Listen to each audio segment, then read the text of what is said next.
Posibleng mapagtantong manyakis ang isang salarin sa pamamagitan ng likas na mga katangian ng kanyang mga aksyon. Sinasabing ang mga taong ito ay pinahihirapan at pinagmamalupitan muna ang kanilang mga target saka tatapusin. Pero kung minsan, ang gayong mga pangmamalupit ay tumatagal ng mga taon o minsan pa nga ay mga dekada pa talaga. Kung lampas na sa 2 ang kanilang naging target, tinatawag na itong mga serye at ang mga salarin mismo ay tinatawag ng serial maniac. Sa kasaysayan ng mundo ng mga criminalistics, may napakaraming insidenteng hindi tinatapos ng mga ganitong uri ng mga salarin ang kanilang mga target, kundi ginagawang bihag sa loob ng sarili nilang mga basements o espesyal na gawang kulungan. Sa mga nakakaalam, halos katulad to ng mga kaso ni Natasha Kampusch o Elizabeth Fritzl, ang dalagang ikinulong ng sarili nitong ama sa basement ng kanilang tahanan sa loob ng 24 years.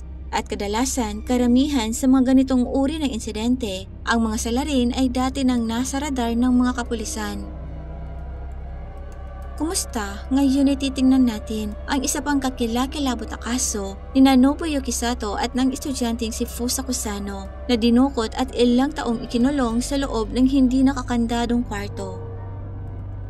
Maaaring maisip ng sinuman na ang kwentong to ang nagbigay inspirasyon sa pagdukot kay Natasha Kampusch. Pero sa panahong nais sa publiko ang nangyari kay Fusaku Sano, 2 taon nang bihag si Natasha. Ngayon ay tingnan po natin mula sa simula ang kakaibang kaso ng Haponisang si Fusaku Sano.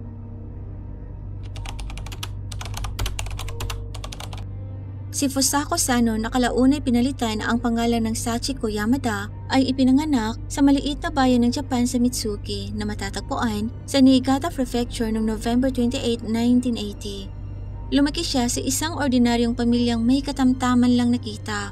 Masayahin siya at paboritong anak na babae ng kanyang mga magulang. Nag-aaral siya sa lokal na paaralan, mahilig sa larong baseball at gustong-gusto ang lokal na kupunan. November 13, 1990, 2 linggo bago ang kanyang ika-10 kaarawan. Grade 4 noon si Fusaku at pauwi na galing eskwela. Medyo matagal siyang nakauwi dahil nanood pa siya ng larong baseball sa paaralan.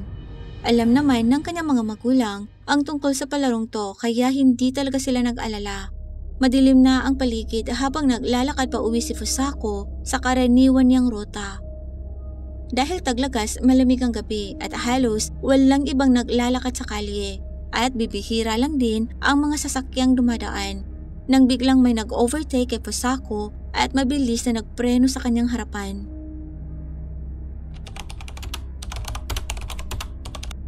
Si Nobuyuki Sato ay ipinanganak noong July 15, 1962 sa Japanese prefecture ng Niigata sa isang mayamang pamilya. May sariling matagumpay na negosyo ang kanyang ama na may kaugnayan sa transportasyon ng mga pasahero.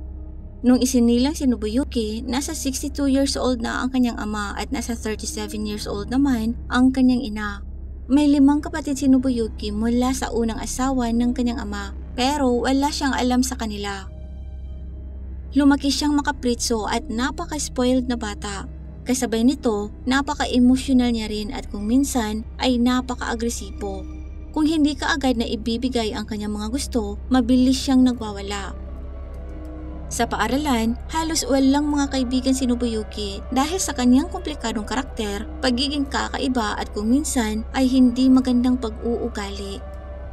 Kapansin-pansin ding medyo matangkad siya kaysa sa ibang mga batang lalaki na siya namang ikinahihiya niya ng husto.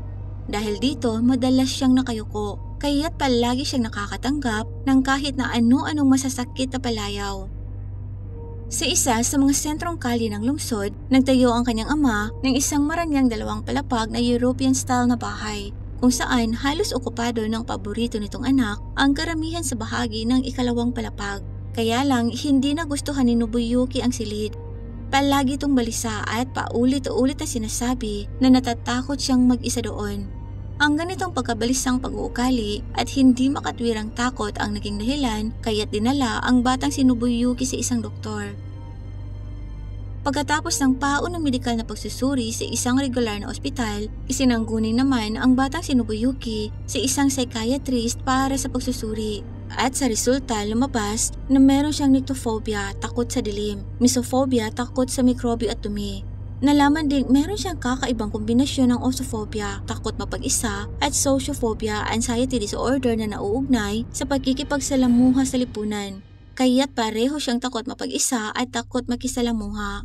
Wala rin siyang kasintahan sa kabila ng kanyang gwapong hitsura o kahit mga kaibigan. Pagka-high school, tuluyan na siyang naging outcast. Walang may gustong makipagkaibigan o kahit makipag-usap man lang sa kanya.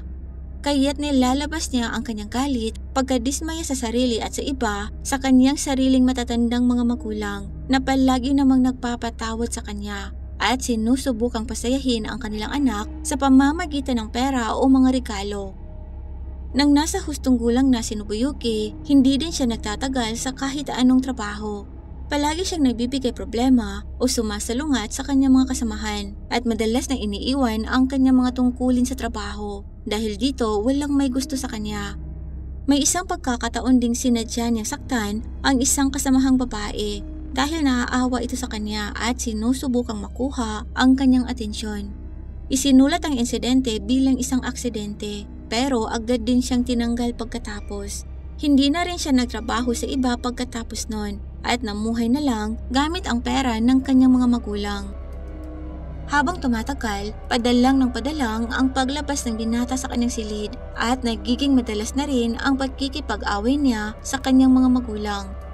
Isang beses nakipag-away siya sa kanila at sa galit sinunog niya ang sarili nilang tahanan na halos ikinasira ng buong bahay at kamuntikang pagkakasunog ng kanyang mga magulang. Dahil dito, ipinasok si Nobuyuki sa ospital para sa kalusugan ng pag-iisip, kung saan naman siya na-diagnose na may manic depressive disorder at pagsabog ng di makontrol na pag-atake ng tao dahil sa galit, pati na rin ang matinding pagkamuhi sa mga babae. Mahigit 1 buwan din siyang nanatili sa ospital bago siya pinalabas at itinuring na hindi nabanta sa iba. Naging kalmado naman si Nobuyuki at sinimulan pang itayo ang bahagyang nasunog nilang bahay at nagdagdag pa ng ilang silid. Pero hindi rin siya nagtagal sa interes niyang to at pinabayaan na lang ang kanyang tinatrabaho.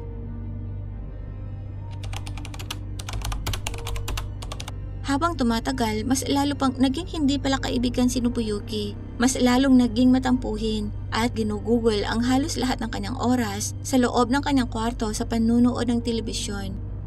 Sa paglipas ng panahon, hindi niya lang pinagbawalan ang kanyang mga magulang na pumasok ng kanyang silid. Pinagbawalan niya rin silang pumanhik sa ikalawang palapag. At sakaling lumabag ang mga to, gugulpihin niya sila gamit ang kanyang mga kamao, sisigawan at pagbabanta ang tatapusin. Tagsibol ng 1989, nagsimulang mamasyal si Nobuyuki at naglalakad-lakad malapit sa isang paaralan kung saan niya pinagmamastang mabuti ang mga batang babaeng estudyante. Noong una, pinanonood niya lang sila sa malayo at hindi sinusubukang makipag-usap sa sinuman. Pero isang araw, sinunggaban niya ang isa sa mga estudyante sa mismong bakod ng paaralan, kinarga sa kanyang balikat at tumakbo sa kanyang kotseng nakaparada sa malapit. Ang lahat ng to ay nangyari sa harap ng iba pang mga estudyanteng kaagad na sumikaw at humingi ng tulong.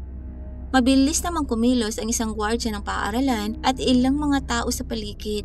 Nailigtas ang nasabing mag-aaral at iginapos ang salarin bago pa dumating ang mga pulis.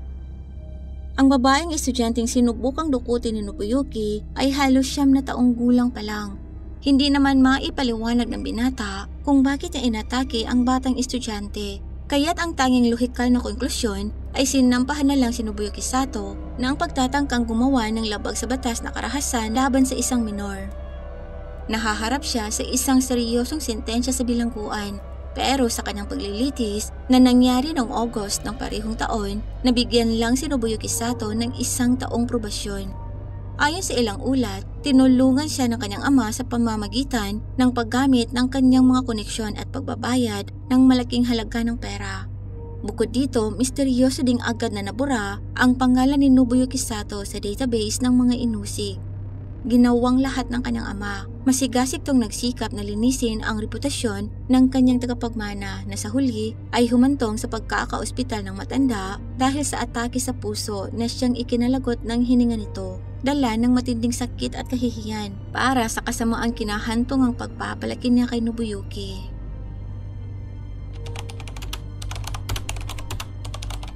1 taon at kalahati pagkatapos ng naunang nabigong pagtatangkang pagdukot, muling naghanap ng matatarget ang 28 years old na si Nobuyuki. Sa mga panahong lumipas, hindi siya gumawa ng anumang paglabag sa batas, kaya't wala siya sa radar ng pulisya. At ang insidenteng nangyari noong tagsibol ng 1989 malapit sa paaralan ay nakalimutan na ng lahat. November 13, 1990, umalis si Nobuyuki ng bahay, sumakay sa kanyang kotse at ilang oras na nagmaneho sa paligid ng lungsod. Nang magsimulang dumilim, nagmaneho siya patungo sa isang hindi mataong kalsada kung saan may nakita siyang babaeng estudyanteng papauwi galing paaralan. Ito ang 9 anyos na si Fusako Sano na sa kasamaang palad inabot na ng dilim sa daan nung araw na yon dahil sa panonood ng larong baseball sa paaralan. Walang tao o ibang sasakyan sa malapit, walang mahinga ng tulong o mga pulis. Biglang nagpreno si Nobuyuki at humarang sa harap ni Fusako. Bumaba ng kanyang kotseng may hawak na kutsilyo. Hinawakan nito si Fusako at pinagbantaan na kung susubukan nitong sumigaw o tumakbo palayo, lalaslasin niya ang lalamunan nito. Ipinasok niya si Fusako sa trunk ng kanyang sasakyan. Saka ilang sandali pang nagmaneho sa lugar bago lumiko sa isang bakanting lote.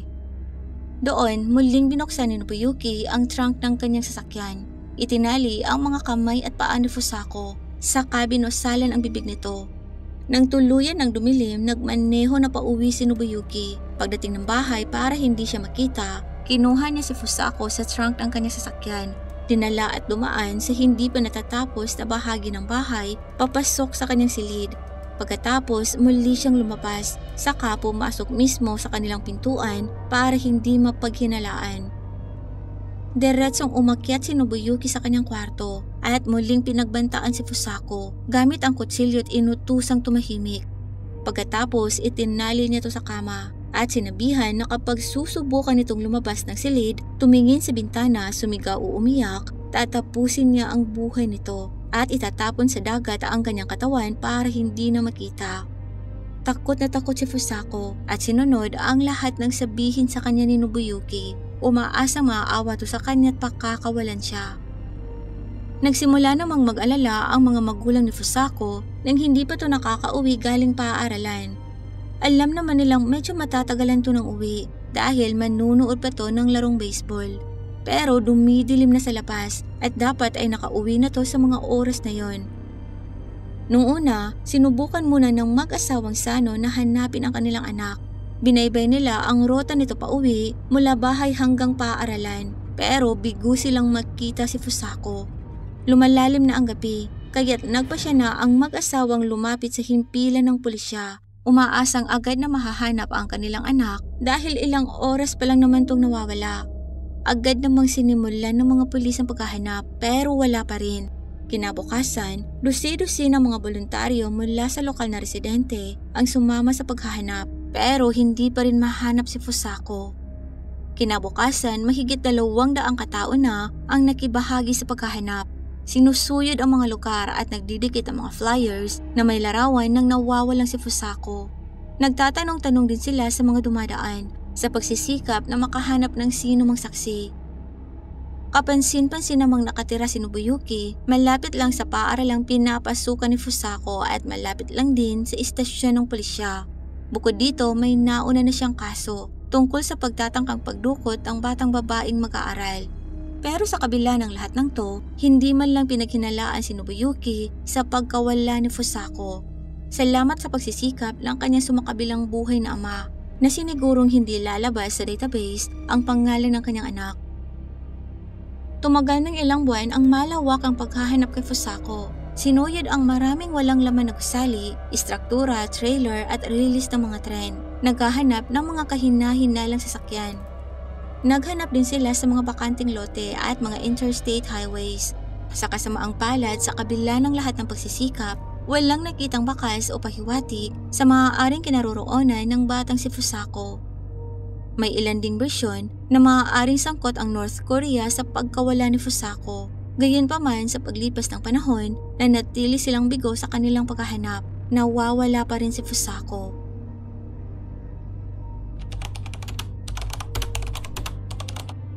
Sa unang ilang buwan, mahigpit na iginapos ni Nobuyuki ang mga kamay at paa ni Fusako.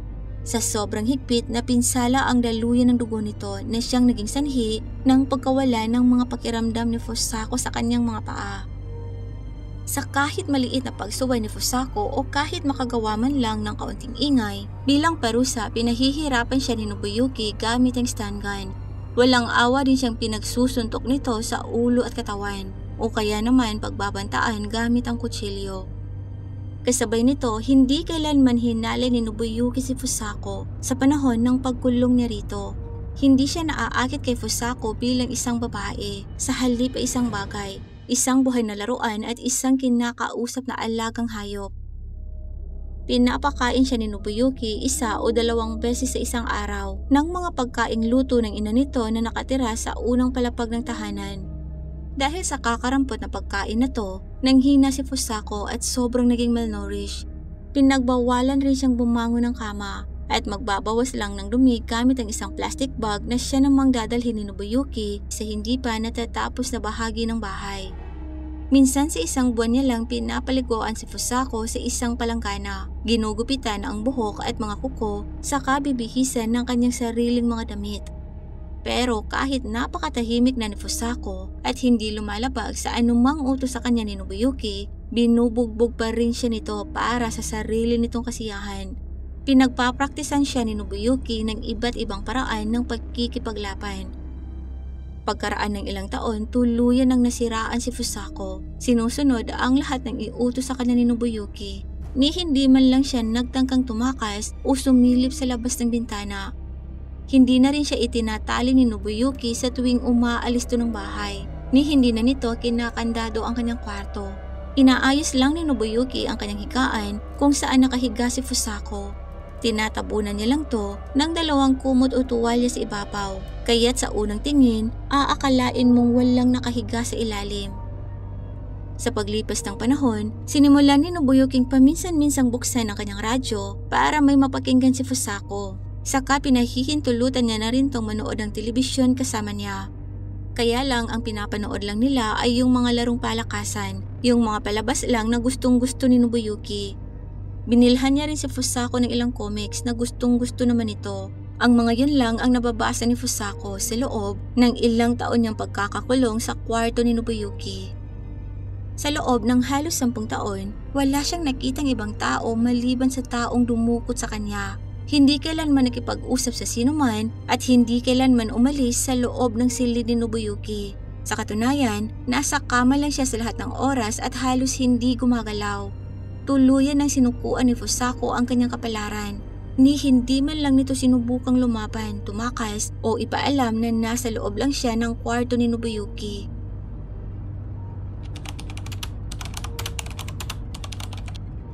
Ang nanay ni Nobuyuki ay nakatira lang sa unang palapag ng tahanan at sa loob ng maraming taon, hindi siya pumasok sa silid ng kanyang anak dahil pinagbabantaan siya nitong bubugbugin sakaling lalabag to sa kanyang ipinagbabawal.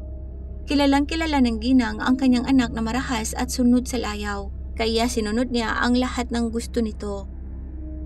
Matapos ikulong ni Nobuyuki sa kanyang kwarto si Fusako, pinagbawalan niya ang kanyang inang umakyat sa ikalawang palapag. At nang minsang sinubukan nga nitong umakyat sa itaas, itinulak talaga siya ni Nobuyuki pababa ng hagdan. Kaya naman nagtrabaho ang ginang hanggat kaya nito at sinubukang huwag manatili sa loob ng kanilang tahanan hanggat kaya niya. Pero nang magretiro ang ginang noong 1996 sa edad na 73 years old, naging napakahirap na ng buhay nito. Palagi siyang sinasaktan ng kanyang anak na si Nobuyuki. Binubugbog siya nito at pilit na pinapasunod sa mga patakaran nitong inimbento. Sa wakas, hindi na nakatiis ang matanda at sa tagsibol ng 1996, nagpunta na to sa himpilan ng pulisya kung saan siya sumulat ng isang pahayag na biktima siya ng karahasan sa tahanan ng kanyang sariling anak. Pero ayaw atupagin ng mga pulis ang reklamong to ng matanda at sa makatwid, hinikayat nila si Mrs. Satong bawiin ang kanyang pahayag.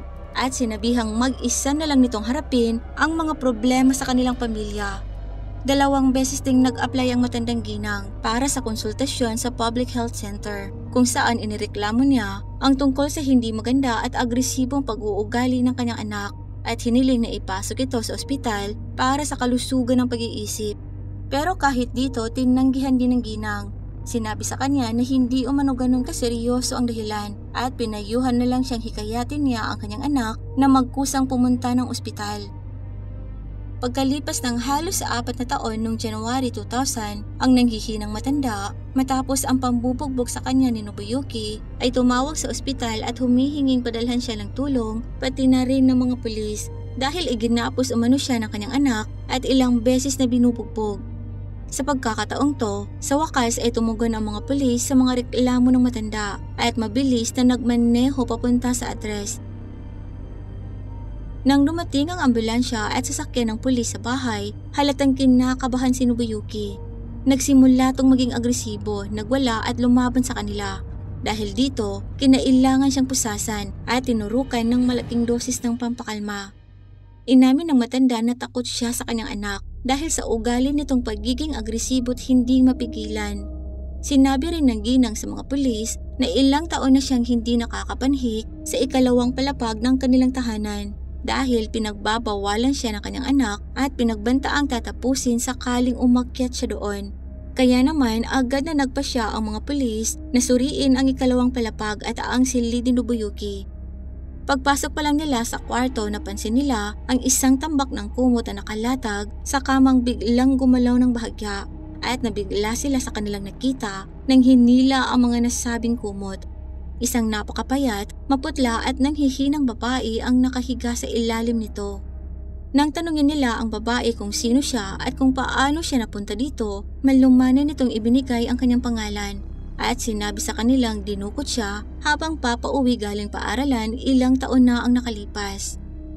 Matapos ang malagim na insidenteng ito, dinala ng mga pulis ang nanay ni Nobuyuki sa silid para itanong kung kilala ba nito ang nasabing babae.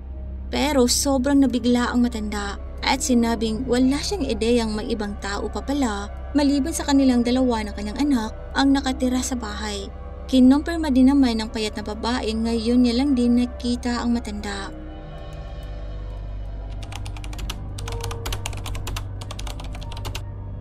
Nung araw ding yon, dinala si Nobuyuki sa istasyon para sa pagtatanong at literal na nagulat ang mga pulis sa kanyang pahayag. Detalyado niyang naaalala ang araw na nagmamaneho siya at nakita si Fusako. Sinabi ni Nobuyuki napaka-cute ni Fusako kaya gusto niya itong isama pa uwi. Sinabi niya ring inaalagaan niyang mabuti ang dalaga, pinapakain, pinapaliguan, pinipihisan at pinapabasa ng mga comics at pinaparusahan niya lang to sakaling sumuway ito sa kanya. Inamin niya ring mahal niya si Fusako bilang kaibigan at sinabing parang mahal din naman siya nito. Wala siyang balak na pakawalan ng dalaga at umaasang magsasama sila habang buhay. Gustong-gusto niyang kasama si Fusako. Maaari niya itong makausap ng ilang oras tungkol sa mga paborito niyang palabas, laro, musika at kahit ang kanyang mga paboritong karakter sa comics at tahimik lang tong nakikinig. Dinagdag niya rin na hindi niya kinakandado ang kanyang kwarto at hindi din naman sinubukang tumakas ni Fusako na ibig sabihin ayon sa kanya ay gusto din pala ni Fusakong tumira doon kasama niya. Pagkatapos ng medikal na pagsusuri, sinabi ng mga doktor na sa kabila ng problema sa pag-iisip, alam ni Nobuyuki ang kanyang ginagawa kaya't pwede itong tumayo sa paglilitis. Maaari ding makasama ang kanyang ina bilang kasabwat dahil ang matanda sa kahilingan ng kanyang anak ay regular na bumibili ng mga napkin sa supermarket kaya't dapat naghinala na itong may mali. Pero isinaalang-alang ang katotohanang paulit-ulit na lumapit ang ginang sa himpilan ng pulisya at mga institusyong medikal. Pero tinanggihan siya ng mga tong puntahan ng kanyang tahanan at hindi pinansin. Malawakan namang naihayag ang kaso bago pa man magsimula ang paglilitis. At mahigpit na binatikos ng publiko ang pulisya ng lungsod dahil alam naman dati nang nasangkot si Nobuyuki sa parehong insidente. Ang tangkang pagdukot sa babaeng mag-aaral malapit sa pinapasukan nitong paaralan. At nang dinukot nga nito si Fusako, hindi man lang siya napabilang sa mga pinaghihinalaan. Dahil dito, ang lokal na hepe ng pulisya at ang pinuno ng kanilang departamento na nabigong kontrolin ang sitwasyon sa simula pa lang at gumawa ng maraming pagkakamali ay tinanggal sa kanilang mga pwesto. Dinala naman sa paglilitis si Nobuyuki Sato noong May 20. Detalyadong pinag-aralan ang lahat ng kanyang mga aksyon, kahit ang pinakamaliit na pagkakasalang kalakip sa insidente. Ninanais kasi ng mga taga-usig na makuha ang pinakamataas na posibleng parusa para sa salarin. Dahil dito, napatunayang nagkasala si Nobuyuki Sato at sinintensyahan ng 14 years na pagkakakulong. Itinuring na pinakamataas ang nasabing termino. Pinalaya si Nobuyuki noong tagsibol ng 2015 at noong panahon yon, matagal nang sumakabilang buhay ang kanyang ina sa tahanan para sa matatanda, kaya't naiwang walang ibang kamag-anak si Nobuyuki.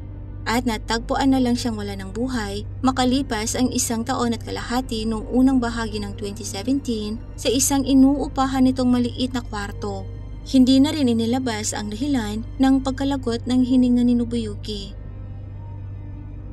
Paano naman ang naging buhay ng dalagang si Fusako Sano? Noong panahong natagpuan si Fusako, napakahina na nito na halos hindi na nito kayang makatayo sa sarili nitong mga paa.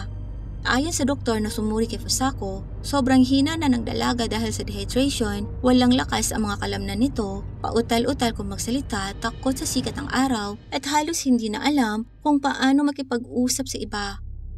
Nang makita siya ng kanyang mga magulang sa unang pagkakataon, pagkatapos ng halos 1 dekadang pagkakahiwalay, hindi man lang siya nakilala ng mga to. Tumagal ng halos 1 taon bago siya tuluyang pisikal na gumaling. Pero mas matagal bago tuluyang gumaling ang kanyang kalusugan sa pag-iisip. Iniiwasan niya ang mga tao at nanatiling nasa 9 o 10 taong gulang ang antas ng kanyang pag-iisip. Lumipat sila ng kanyang mga magulang sa ibang bayan, pinalitan ang kanyang pangalan ng Sachiko Yamada at tumanggi na siyang makipag-usap sa press. Sa paglipas ng panahon, natuto siya makipagkaibigan, kumuha ng litrato at pumasa pa sa pagsusulit para sa driver's license. Sa kasamaang palad noong 2007, muli siyang dumanas ng malagim na trahedya nang malunod at malagutan ng hininga ang kanyang ama sa mismong harap niya nang magbakasyon ang kanilang pamilya sa Maylawa.